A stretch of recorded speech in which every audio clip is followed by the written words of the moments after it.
this is Freighter Jim. I'm at America's Packard Museum in Dayton, Ohio with a 42 Packard, one family owned vehicle. I'm here with Stu. We're getting it out of the trailer.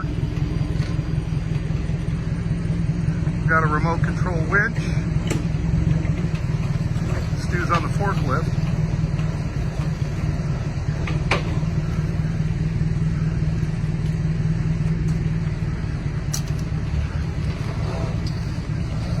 Every vehicle I transport, I load and unload by remote control winch. This is a heavy car.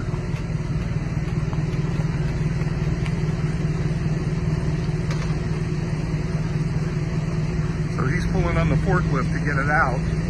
Once it clears the trailer, I'll go ahead and disconnect my winch line.